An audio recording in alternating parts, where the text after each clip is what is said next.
आज Doubtnut app download करें। Doubtnut पर अपने सभी गणित, रसायन विज्ञान, भौतिक विज्ञान और जीव विज्ञान के डाउट्स का करो सफाया। बस प्रश्न की फोटो खींचो, एक ही प्रश्न को क्रॉप करो और तुरंत वीडियो सोल्यूशन पाओ। अभी डाउनलोड करें। इस क्वेश्चन में हमें दिया कि घूर्णन कर रहे स्टूल पर एक व्यक्ति अपनी भुजाओं को पूरी तरह फैलाकर बैठा हुआ है। यदि वह अपनी भुजाओं को समेट ले तो घूर्णन अक्ष के परितः उसका कोणीय संवेग क्या होगा। हमें बताना है कि घूर्णन अक्ष के परितः उसका कोणीय संवेग क्या होगा। जैसा कि हम देख पा रहे हैं, हमारे पास ए विकल्प है, क्या होगा, बढ़ जाएगा। बी विकल्प है, कम हो जाएगा। सी विकल्प क्या होगा, अपरिवर्तित रहेगा। या डी विकल्प क्या हो जाएगा, हमारा दुगुना हो जाएगा। क्वेश्चन में क्या कहा जा रहा है कि घूर्णन कर रहे स्टूल पर, जो स्टूल क्या है, एक घूर्णन गति कर रहा है, उस पर एक व्यक्ति खड़ा हुआ है और कहा जा रहा है कि अपनी भुजाओं को पूरी तरह फैलाकर बैठा हुआ है। यदि वह अपनी भुजाओं को समेट ले तो घूर्णन अक्ष के परितः उसका कोणीय संवेग क्या होगा, ये हमें बताना है। तो यहाँ से इसका पहले डायग्राम बना लेते हैं। तो यहाँ पे क्या किया हमने, डायग्राम बना लिया। इसमें क्या दिख रहा है कि हमारे पास एक मेज है, ये हमारा क्या है, स्टूल है। स्टूल क्या है, अभी हमारा हम देख पा रहे हैं कि स्टूल हमारा ओमेगा से कोणीय वेग से स्टूल हमारा घूम रहा है। अब इस स्टूल पे हमारा एक आदमी क्या है, अपनी हाथों को फैला के बैठा हुआ है। और जैसा कि पता है, अगर ये घूमती हुई मेज पे बैठेगा तो क्या होगा, आदमी भी अपने इस अक्ष के परितः घूमना स्टार्ट कर देगा। अब यहाँ से हम देखेंगे कि जैसे आदमी अपने शरीर को या हाथ को पूरा फैला के बैठेगा तो इस अक्ष पे उसका द्रव्यमान क्या हो जाएगा, कम हो जाएगा। मतलब उस वस्तु का जो द्रव्यमान होगा इस अक्ष पे, जिस अक्ष पे वो घूर्णन गति कर रहा होगा, उसका द्रव्यमान कम हो जाएगा। कम इसलिए हो जाएगा क्योंकि हाथ फैलाएगा तो उसका कुछ भाग क्या हो जाएगा, इस अक्ष से दूर की तरफ चला जाएगा। अगर वो फैला के बैठेगा हाथ, तो यहाँ से देखेंगे उस अक्ष के परितः द्रव्यमान कम हो जाएगा। अगर इस अक्ष पे द्रव्यमान कम हो गया तो देखेंगे जो घूर्णन अक्ष होगा, जो घूर्णन गति कर रहा होगा, ये हमारा स्टूल, उसका भी घूर्णन गति क्या हो जाएगी, हमारी बढ़ जाएगी। अगर द्रव्यमान आदमी का इस अक्ष पे कम हो गया, हमने माना था कि जो हमारा एक स्टूल था इस अक्ष के परितः घूर्णन गति कर रहा था, उसी स्टूल पे एक आदमी बैठा था, अब अपने हाथों को फैला के बैठा था, तो उस अक्ष पे देखेंगे द्रव्यमान कम हो जाएगा। तो आई बराबर क्या हो जाता है, mr²। अगर द्रव्यमान कम हुआ तो हमारा क्या होता है, ये बढ़ जाएगा, उसके घूर्णन जड़त्व आघूर्ण उसका बढ़ जाएगा। यहाँ से देखेंगे अगर द्रव्यमान कम होगा, क्योंकि आई बराबर mr² होता है, अगर द्रव्यमान कम होगा तो जड़त्व आघूर्ण क्या हो जाएगा, यहाँ से बढ़ जाएगा, तभी ये दोनों एक दूसरे के बराबर रहेंगे। तो यहाँ से जड़त्व आघूर्ण हमारा आई बढ़ जाएगा।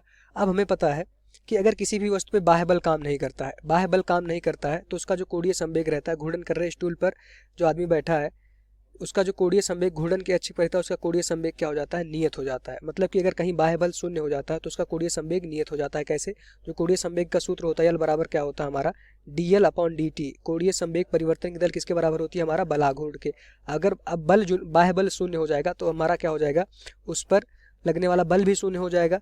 अब बलाघूर्ण जैसे ही जीरो हुआ बाह्य बल की वजह से, क्योंकि जो बाह्य बलाघूर्ण होता है उसका सूत्र क्या होता है, बल इंटू लंबवत दूरी। तो यहाँ से अगर ये जीरो हो गया तो हमारा बलाघूर्ण जीरो हो जाएगा। अगर बलाघूर्ण जीरो हो गया तो यहाँ से देखेंगे dl, मतलब कि कोणीय संवेग परिवर्तन की दर भी जीरो हो जाएगी। तो यहाँ से यल बराबर क्या हमारा हो जाएगा, नियत। यल बराबर नियत हो गया, मतलब कि कोणीय संवेग नियत हो गया। कोणीय संवेग का जो सूत्र होता है, यल बराबर क्या होता है हमारा, आई ओमेगा। ठीक, यल बराबर आई ओमेगा। अब ये हमारा कोणीय संवेग नियत हो गया, मतलब कि कोणीय संवेग में कहीं एस पर बाह्य बल शून्य है तो कोणीय संवेग में परिवर्तन नहीं होगा। अगर आई का मान बढ़ रहा होगा तो कोणीय संवेग का जो गुणनफल होता है, कोणीय संवेग, इसको जैसे भी लिखते हैं, जे बराबर क्या होता है, आई इंटू ओमेगा। तो अगर आई बढ़ रहा होगा तो ओमेगा अपने आप घट जाएगा, तभी हमारा कोणीय संवेग नियत रहेगा। तो इसमें हम देखेंगे कि अगर वो हाथ फैला के बैठा है तो ओमेगा क्या हो जाएगा, कम हो जाएगा, क्योंकि आई बढ़ रहा है।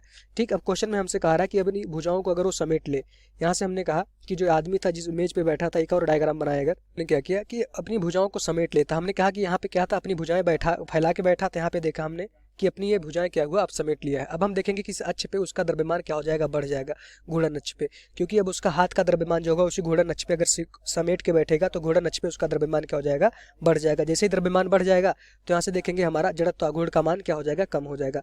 अगर जड़त्व आघूर्ण का मान कम हो जाएगा तो ओमेगा अपने आप बढ़ जाएगा। बढ़ इसलिए जाएगा क्योंकि हमें पता है जो कोणीय संवेग होगा क्या होगा, नियत होगा। कोणीय संवेग में कोई भी परिवर्तन नहीं होगा। तो यहाँ से देखेंगे अगर आई का मान घट जाएगा, आई का मान क्यों घट जाएगा, क्योंकि यहाँ पे द्रव्यमान क्या हो जाएगा, उसका द्रव्यमान बढ़ जाएगा उस अक्ष पे जिसमें घूर्णन गति हो रहा होगा, क्योंकि अपने शरीर को जब सिकोड़ेगा तो सारा का सारा द्रव्यमान उसी घूर्णन अक्ष पे आ जाएगा। तो यहाँ से आई का मान घट जाएगा तो ओमेगा का मान बढ़ जाएगा, पर उसके ओवरऑल कोणीय संवेग में कोई भी परिवर्तन नहीं होगा। जितना आई घटेगा उतना ओमेगा बढ़ जाएगा।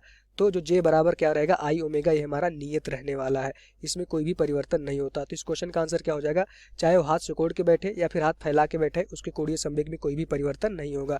तो हमारा जो आंसर हो जाएगा क्या हो जाएगा, अपरिवर्तित रहेगा। यही हमारा इस क्वेश्चन का आंसर हो जाएगा। ना बढ़ेगा, ना घटेगा, ना दुगुना हो जाएगा, क्या रहेगा, अपरिवर्तित रहेगा। मतलब जो पहले कोणीय संवेग था वही कोणीय संवेग सिकोड़ने के बाद पूरे शरीर का कोणीय संवेग वही रहेगा। तो यहाँ से इस क्वेश्चन का आंसर क्या होगा, कोई भी परिवर्तन नहीं होगा। परिवर्तन इसलिए नहीं होगा क्योंकि जब ये हमारा मेज घूम रहा था इस पर कोई भी बाह्य बल काम नहीं कर रहा था। तो अगर कोई भी बाह्य बल काम नहीं करेगा तो उसका कोणीय संवेग नियत रहेगा। अब वो चाहे वो हाथ फैला के बैठे, अगर हाथ फैला के बैठेगा तो हमारा क्या हो जाएगा, वो जड़त्व आघूर्ण उसका बढ़ जाएगा तो ओमेगा अपने आप घट जाएगा, तभी वो जो जे बराबर आई ओमेगा नियत रहेगा। यहाँ देखेंगे अगर अब हाथ को बटोर के बैठेगा तो वहाँ से उसका जड़त्व आघूर्ण घट जाएगा क्योंकि सारा का सारा द्रव्यमान उस जिस अक्ष पे वो गति कर रहा होगा, घूर्णन गति, उस अक्ष पे आ जाएगा। तो द्रव्यमान बढ़ने से हमारा क्या होगा, जड़त्व आघूर्ण कम हो जाएगा। जड़त्व आघूर्ण कम हो गया तो ओमेगा अपने आप बढ़ जाएगा, चूंकि जो जे बराबर आई ओमेगा क्या रहता है, नियत रहता है। इसको ऐसे भी लिख सकते हैं, नियत मतलब I1 ओमेगा 1 बराबर क्या होता है हमारा I2 ओमेगा 2, ये हमारा नियतांक होता है। तो पहले केस में अगर I1 ओमेगा 1 था तो दूसरे केस में अगर I2 ओमेगा 2 हो जाएगा, दोनों एक दूसरे के बराबर रहेंगे, कोई भी परिवर्तन नहीं होगा। यही हमारा क्या हो जाएगा, आंसर हो जाएगा। Thank you. कक्षा 6 से 12वीं से लेकर नीट, IIT, जेईई वो एडवांस के लेवल तक 1 करोड़ से ज्यादा छात्रों का भरोसा। आज ही डाउनलोड करें डाउटनेट ऐप या व्हाट्सएप करें अपने सारे डाउट्स 8400 400 400 पर।